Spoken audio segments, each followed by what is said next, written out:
നമ്മൾ രാത്രിയിൽ ഉറങ്ങുമ്പോൾ ഒരുപാട് കാര്യങ്ങൾ നമ്മൾ ശ്രദ്ധിക്കേണ്ടതായിട്ടുണ്ട്. പ്രത്യേകിച്ച് ലേഡീസ്. രാത്രി നമ്മൾ എല്ലാ ജോലികളും ചെയ്തു കഴിയുമ്പോൾ, അതായത് ഭക്ഷണമൊക്കെ കഴിച്ചു കഴിഞ്ഞ് ഒരു ദിവസത്തെ ജോലിയെല്ലാം ചെയ്ത് കഴിഞ്ഞ് ക്ഷീണിതരായെന്ന് വിചാരിക്കരുത്. ഭക്ഷണം എല്ലാം കഴിച്ചു കഴിഞ്ഞിട്ട് നമ്മൾ ആ അടുക്കളയൊക്കെ വൃത്തിയായിട്ട് എന്തെങ്കിലും ഒരു പോസിറ്റിവിറ്റിയുള്ള ഒരു ജലം, അതായത് നമ്മൾ സാദാ ജലമില്ലേ, പച്ചവെള്ളം, അതിലൊരു ഇത്തിരി ഉപ്പുനീര്, ഇതൊരു പോസിറ്റീവ് എനർജി വരുന്ന, ഉപ്പിന് നല്ല പോസിറ്റീവ് ശക്തിയുണ്ട്, എനർജിയുണ്ട്. അതിനെ ഇങ്ങനെ നമ്മൾ അടുക്കളയിൽ ഒന്ന് കുടഞ്ഞു വെച്ചിട്ട് അതിന് പകരം എന്തെങ്കിലും അണുനാശകങ്ങളായാലും മതി, അണുക്കളൊന്ന് പോകാനും ഒരു നല്ല ഒരു അന്തരീക്ഷം ഉണ്ടാകാനുമാണ്. എന്നിട്ട് നമ്മൾ നന്നായിട്ട് നല്ല വൃത്തിയായിട്ട് അടുക്കള തുടയ്ക്കണം.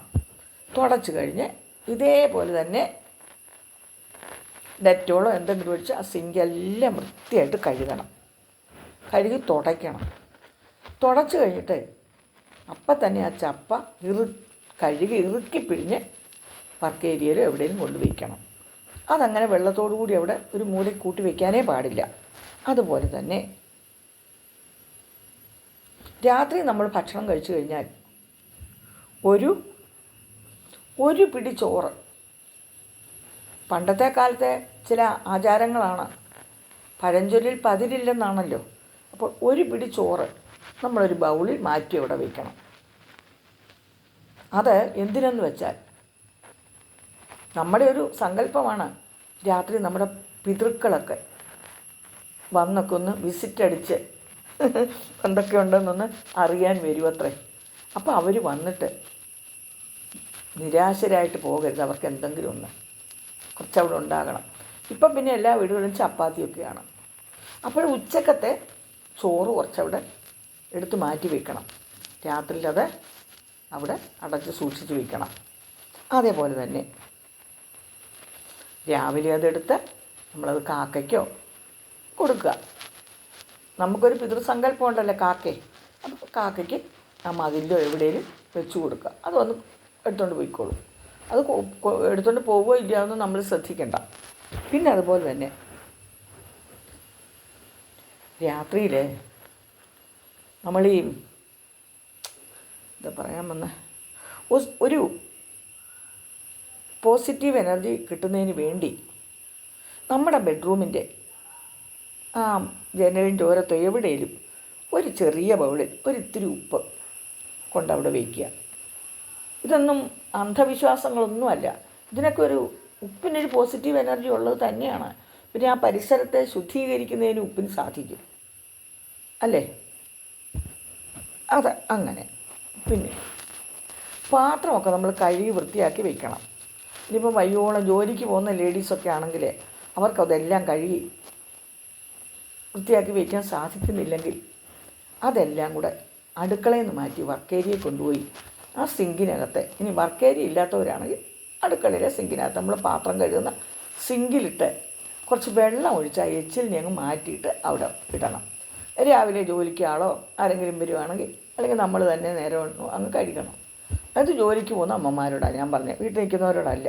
വീട്ടിലുള്ളവരാണെങ്കിൽ നമ്മളത് കഴുകി വൃത്തിയാക്കി അടുപ്പും പാചകവും, നമ്മുടെ അടുപ്പും വീതനയും, പാചകം എന്നൊക്കെ പറഞ്ഞാൽ ഇപ്പോഴത്തെ ആളുകൾ പിള്ളേർക്കൊന്നും പറഞ്ഞു, അടുപ്പും വീതനയും എല്ലാം നന്നായിട്ട് തുടച്ച് വൃത്തിയാക്കി, പാത്രങ്ങൾ മുഴുവൻ കഴുകാൻ സാധിച്ചില്ലെങ്കിൽ ബാക്കി വരുന്ന പാത്രങ്ങൾ വെള്ളമൊഴിച്ച് പൈപ്പിൻ്റെ ചുവട്ടിൽ വെച്ച്, സിങ്കിനകത്തിട്ട് പൈപ്പിൻ്റെ ചുവട്ടിൽ വെച്ച് കുറച്ച് വെള്ളം ഒഴിച്ച് വിട്ട് ആ എച്ചിലിനെ അങ്ങ് മാറ്റണം.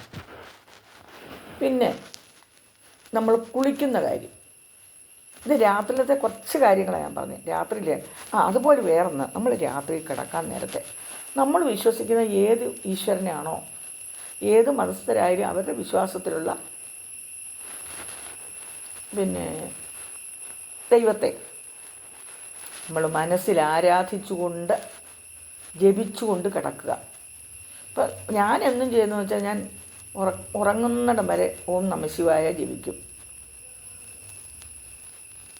പ്രഭാതത്തിൽ എഴുന്നേറ്റ് വരുമ്പോൾ ഞാൻ ഓം ശ്രീ കാര്യസിദ്ധി ആഞ്ജനേയ സ്വാമിനെ നമഃന്ന് ജപിക്കും. രാത്രിയിൽ നമ്മൾ കിടക്കാൻ നേരത്തെ ഉറപ്പായിട്ടും നമ്മൾ ജപിച്ചുകൊണ്ട് തന്നെ കിടക്കണം. നിങ്ങൾ വിശ്വസിക്കുന്ന ദൈവത്തിൽ നമ്മളിങ്ങനെ കാലും കൈ മുഖം എല്ലാം കഴുകിയിട്ട് ഉറങ്ങാൻ കിടക്കുമ്പോൾ ജപിച്ചുകൊണ്ടേ കിടക്കും. ജപിച്ചുകൊണ്ട് കിടക്കുമ്പോൾ തന്നെ നമ്മളങ്ങ് ഉറങ്ങിപ്പോവും. പലർക്കും ഉറക്കം വരുന്നില്ല എന്നൊക്കെ പറയും. ഇങ്ങനെയൊക്കെ ഒന്ന് ചെയ്ത് നോക്കും, ഉറക്കം വരും, താനേ വരും. ഉറക്കഗുളിയൊന്നും വേണ്ട, ഈശ്വരനെ വിചാരിച്ചുകൊണ്ട് കിടക്കൂ, താനേ ഉറങ്ങും. പിന്നെ പ്രായമായ ആളുകൾ വീട്ടിലുണ്ടെങ്കിൽ കുഞ്ഞുങ്ങളോട് പോയി കുറച്ച് 2-3 മിനിറ്റ് അവരുടെ അടുത്തിരുന്ന് എന്തെങ്കിലുമൊക്കെ ഒന്ന് പറഞ്ഞ് അവരുടെ കവളത്തൊക്കെ ഒരു ഉമ്മ കൊടുത്ത് അവരുടെ കാൽക്കലൊന്ന് നമസ്കരിച്ച് ആ കൈയൊക്കെ പിടിച്ചൊന്ന് മുത്തി അവരെ ഒന്ന് സാന്ത്വനിപ്പിച്ചിട്ട് പോയി കിടന്ന് നാമം ജപിച്ചുകൊണ്ട് ഉറങ്ങുക. ഇതൊക്കെ നമുക്ക് രാത്രി ചെയ്യേണ്ട ചില കാര്യങ്ങളാണ്. പിന്നെ യാതൊരു കാരണവശാലും നമ്മൾ അടുത്ത വീട്ടിൽ സന്ധ്യയ്ക്ക് ശേഷം പോയി ഉപ്പ്, കടുക്, തൈര് ഇങ്ങനെയുള്ള ഒരു കാര്യം ചോദിക്കരുത്. കാരണം അതൊന്നും സന്ധ്യയ്ക്ക് ശേഷം കൊടുക്കാൻ പാടില്ലാത്തതാണ് വെയ്പ്പ്. അപ്പോൾ നമ്മളതിന് ചെല്ലുമ്പോൾ നമ്മളോട് ഉള്ള അടുപ്പം കാരണം അവർക്കത് ഇല്ല, പറ്റില്ല എന്ന് പറയാൻ സാധിക്കാതെ വരുമ്പോൾ അവർ മനസ്സോടെ ഇഷ്ടത്തോടെ അല്ല അത് നമുക്ക് കൈമാറ്റം ചെയ്യുന്നത്. അതുകൊണ്ട് അതൊക്കെ നമ്മൾ ഒഴിവാക്കണം. പിന്നെ കഴിയുന്നിടത്തോളം നമ്മൾ ശാന്തമായ മനസ്സോട് സമാധാനത്തോട് രാത്രി ഉറങ്ങണം. ഇത്രയൊക്കെയാണ് എനിക്ക് ഇന്ന് നിങ്ങളോട് പറയാനുള്ളത്. വീട്ടമ്മമാർ നമ്മൾ ഐശ്വര്യത്തോട് സമാധാനമായിട്ടിരുന്നെങ്കിൽ മാത്രമേ കുടുംബത്തെ ഐശ്വര്യം ഉണ്ടാകുകയുള്ളൂ. നമ്മളെപ്പോഴും നല്ല പ്രസന്നവദനരായിട്ടിരിക്കണം, നല്ല ചിരിച്ച മുഖത്തോടെ, അതുകൊണ്ട് പൊട്ടിച്ചിരിക്കുകയല്ല, ചിരിച്ച മുഖത്തോടെ ഇരിക്കണം. അപ്പോൾ ആ ഒരു വൈബ് നമ്മുടെ മുഖത്തോട് നോക്കുന്നവർക്കും ഉണ്ടാകും. ഇതൊക്കെയാണ് ഇന്ന് എനിക്ക് കുറച്ച് കൊച്ചു കാര്യങ്ങൾ ഒരു വയസ്സായ അമ്മയെന്നുള്ള നിലയിൽ, ഒരു മുത്തശ്ശി എന്നുള്ള നിലയിൽ നിങ്ങളോട് പറയാനുള്ളത്. ഇപ്പോഴത്തെ പിള്ളേർക്ക് ആർക്കും ഇതൊന്നും അറിയില്ല കേട്ടോ.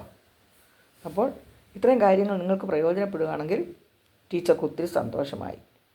അപ്പോൾ എല്ലാവർക്കും ഒരു ഗുഡ് നൈറ്റ് പറയുന്നു.